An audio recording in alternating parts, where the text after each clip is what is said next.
السلام علیکم ناظرین، اس ویڈیو میں ہم آپ کو عظیم مسلمان بادشاہ شاہ فیصل کی ایمان افروز داستان حقیقت کے بارے میں بتائیں گے، جنہیں سازش کر کے شہید کیا گیا۔ شاہ فیصل بن عبدالعزیز 1906 میں سعودی عرب کے دارالحکومت ریاض میں پیدا ہوئے۔ وہ اپنے والد کے تیسرے بڑے بیٹے تھے۔ جس روز وہ پیدا ہوئے اسی روز ان کے ایک بڑے سوتیلے بھائی سعود بن عبدالعزیز کی بھی پیدائش ہوئی تھی۔ دونوں کی پیدائش میں محض 30 منٹ کا وقفہ تھا۔ شاہ فیصل کی والدہ کا نام طرفہ بنت شیخ تھا۔ وہ مشہور سعودی عالم دین عبداللہ الطیف کی بیٹی تھی، جو محمد بن عبد الوہاب، جن کے پاس سے وہابی فرقے کی شروعات ہوئی، ان کی اولاد میں سے تھے۔ ان کی پیدائش کی خوشی میں ریاض میں مٹھائیاں تقسیم کی گئی۔ 7ویں روز ان کے نانا نے کئی دمبے ذبح کر کے شہر بھر کی دعوت کی۔ یہ شاہ فیصل کا عقیقہ تھا۔ عقیقے کی تقریب میں شاہ عبدالعزیز نے اپنے بیٹے کا نام فیصل رکھا۔ یہ نام ان کے پردادا کے نام پر رکھا گیا تھا۔ شاہ عبدالعزیز کی خواہش تھی کہ ان کے بیٹے شاہ فیصل بھی اپنے پردادا جیسی صلاحیتیں پیدا کریں۔ شاہ عبدالعزیز ابھی 6 ماہ کے تھے کہ ان کی والدہ اس دار فانی سے کوچ کر گئی، اس لیے ان کے نانا نے ہی انہیں پالا۔ نانا کے گھر میں ایک مسجد تھی جہاں بچے قرآن پڑھنے آیا کرتے تھے۔ یہ بچے مسجد کے صحن میں بیٹھ کر پڑھتے تھے اور ان کے استاد زمین پر قلم سے لکھتے تھے اور بچے اس کی نقل کر لیتے تھے۔ اس دور میں عربوں کے پاس جدید سہولتیں نہیں تھیں۔ وہ صحرا کے بدو تھے۔ کتابوں، کاپیوں، کاغذ یا بلیک بورڈ وغیرہ کا ان کے ہاں کوئی تصور ہی نہیں تھا۔ اس لیے شاہ فیصل کی تربیت بھی اسی حالت میں کی گئی۔ عرب ترقی کی دوڑ میں بھلے ہی پیچھے تھے، لیکن جنگی مہارت میں ان کا کوئی ثانی نہیں تھا۔ وہ اپنے وطن اور مذہب کے لیے سر دھڑ کی بازی لگا دیتے تھے۔ شاہ فیصل کے والد شاہ عبدالعزیز بھی بہت بڑے جنگجو تھے۔ انہوں نے جلا وطنی کی زندگی چھوڑ کر صرف مٹھی بھر ساتھیوں کے ساتھ عرب واپس آ کر اپنے والدین کی سلطنت دوبارہ حاصل کی۔ اب وہ اپنے بیٹے کو بھی اپنی طرح کا جانباز اور بہادر بنانا چاہتے تھے، اس لیے انہوں نے اپنے بیٹے شاہ فیصل کی جنگی تربیت میں کوئی کسر نہیں چھوڑی۔ انہیں بچپن سے قرآن پاک اور مذہبی علوم کے علاوہ سخت جنگی تربیت بھی دی گئی۔ وہ روزانہ صبح ہونے سے 2 گھنٹے پہلے اٹھ کر ورزش شروع کر دیتے تھے۔ انہیں تیر، تلوار اور بندوقوں سے لڑنا سکھایا گیا۔ جلد ہی وہ بہترین نشانے باز بن گئے۔ وہ اتنے سخت جان ہو گئے تھے کہ گھوڑے پر زین کسے بغیر گھنٹوں سواری کر سکتے تھے۔ صحرا کی تپتی ریت اور سخت پتھریلی جگہوں پر بھی ننگے پاؤں پیدل چل سکتے تھے۔ سخت گرمی میں بھی بہت دیر تک بھوکے پیاسے رہ سکتے تھے۔ شاہ فیصل نے صرف 10 سال کی عمر میں قرآن مجید حفظ کر لیا۔ جب وہ حافظ بن گئے تو اس خوشی میں ان کے والد نے ریاض میں جشن منایا۔ شاہ فیصل ایک گھوڑے پر بیٹھ کر پورے شہر میں گھومتے رہے۔ ان کے ساتھی طلباء اور قبیلے کے لوگ تلواریں لے کر گھوڑے کے سامنے رقص کرتے رہے۔ شہر کے لوگ بھی سڑکوں پر نکل آئے۔ ہر کسی کی کوشش تھی کہ وہ شہزادے کے پاس پہنچ کر انہیں مبارکباد دے۔ پھر شاہ عبدالعزیز نے اپنے بیٹے سے کہا کہ وہ ان کے لیے دعا کریں۔ حافظ قرآن شہزادے نے خدا کی بارگاہ میں ہاتھ اٹھا کر اپنے والد کی لمبی عمر اور کامیابیوں کی دعا بھی کی۔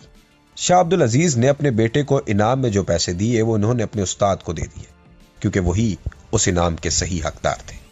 جب شاہ فیصل 11 برس کے ہوئے تو ان کے والد نے ان کی تعلیم میں دلچسپی کو دیکھتے ہوئے انہیں مغربی تعلیم دلوانا شروع کر دی۔ شاہ فیصل کو انگریزی پڑھانے کے لیے استاد مقرر کیا گیا۔ اس استاد کی مدد سے شاہ فیصل نے دنیا کے بارے میں بہت کچھ جانا۔ انہیں جلد ہی انگریزی زبان پر بھی عبور حاصل ہو گیا، کیونکہ وہ بہت ہوشیار اور ذہین تھے۔ پہلی جنگ عظیم کے بعد شاہ عبدالعزیز نے انہیں اپنا نمائندہ بنا کر لندن بھیجا۔ وہ چاہتے تھے کہ شہزادہ دنیا گھومے اور اس بارے میں علم حاصل کرے کہ اپنی سلطنت کو فائدہ کیسے پہنچانا ہے۔ شاہ فیصل تب محض 13 برس کے تھے جب وہ لندن گئے۔ لندن برطانیہ کا دارالحکومت تھا، جو کہ اپنے وقت کی سپر پاور تھی۔ برطانوی سلطنت میں تو سورج غروب نہیں ہوتا تھا۔ شاہ فیصل نے لندن اور برطانیہ کے کئی علاقے گھومے پھرے۔ انہوں نے اس ملک کی ترقی دیکھ کر فیصلہ کیا کہ ایک روز وہ سعودی عرب کو بھی ایسا ہی ترقی یافتہ ملک بنا دیں گے۔ شاہ فیصل نے جو جنگی ٹریننگ حاصل کی تھی اسے آزمانے کا موقع انہیں جلد ہی مل گیا۔ پہلی جنگ عظیم جو کہ 1914 سے 1918 تک جاری رہی، اس میں ترک عثمانی خلافت کو شکست ہوئی اور سلطنت کے بھی ٹکڑے ہو گئے۔ کمال اتا ترک نے خلافت کو ختم کر کے جدید ترک ریاست قائم کر دی۔ پہلی جنگ عظیم میں ترکوں کی شکست کی ایک بڑی وجہ حجاز مقدس کے عرب حاکم شریف مکہ حسین بن علی کی بغاوت۔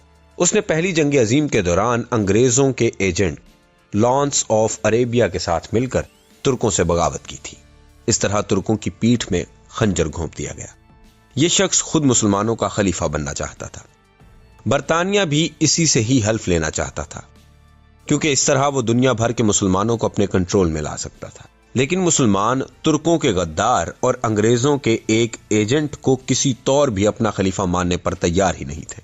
پہلی جنگ عظیم کے بعد جہاں ہندوستانی مسلمانوں نے ترکی کی خلافت بچانے کے لیے تحریک خلافت شروع کی، وہیں شاہ عبدالعزیز نے جعلی خلیفہ شریف مکہ سے دو ہاتھ کرنے کا فیصلہ کر لیا۔ بعض لوگ الزام لگاتے ہیں کہ شاہ عبدالعزیز نے بھی عثمانی ترکوں سے بغاوت کی تھی۔ یہ الزام بالکل غلط ہے۔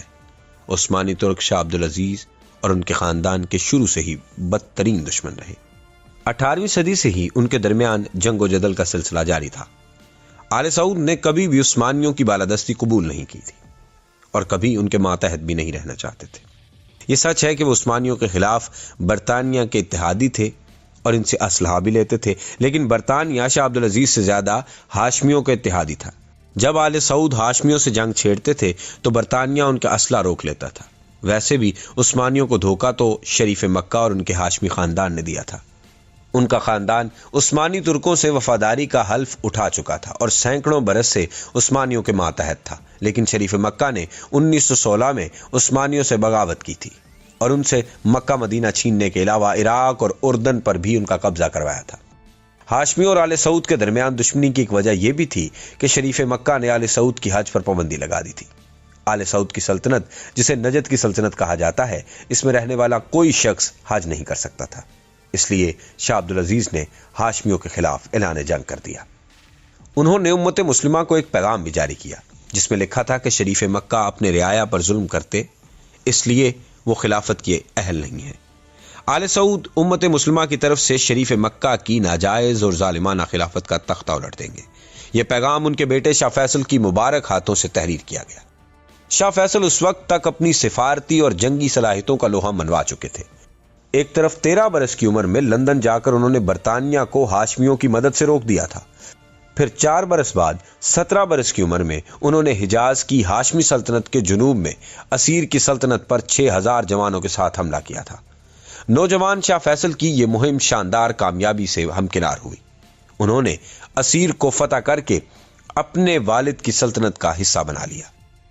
1924 میں آل سعود کے لشکر حجاز مقدس میں داخل ہو گئے اور جلد ہی مکہ اور مدینہ پر ان کے پرچم لہرانے لگے۔ شریف مکہ فرار ہو کر اردن چلا گیا۔ پھر عرب فوج نے جدہ کا محاصرہ کر لیا۔ شاہ عبدالعزیز نے اس محاصرے کی کمان خود کی، جبکہ شاہ فیصل اپنے والد کے ساتھ اس جنگ میں شریک تھے۔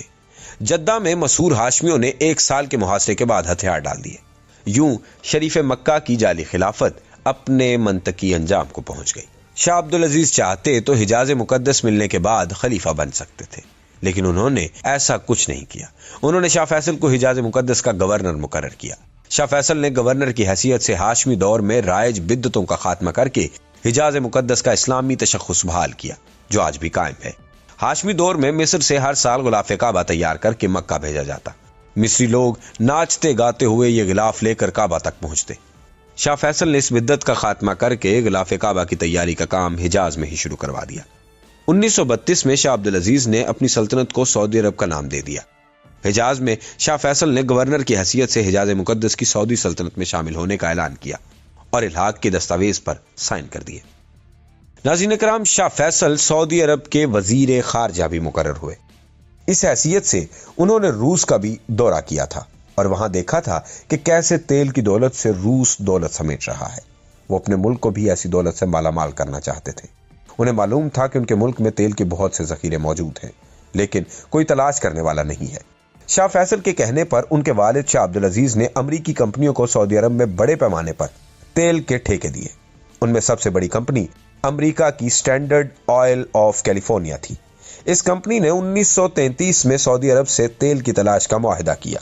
اس کمپنی نے کئی برس کی کوششوں کے بعد 1938 میں دمام میں تیل کا ذخیرہ دریافت کر لیا۔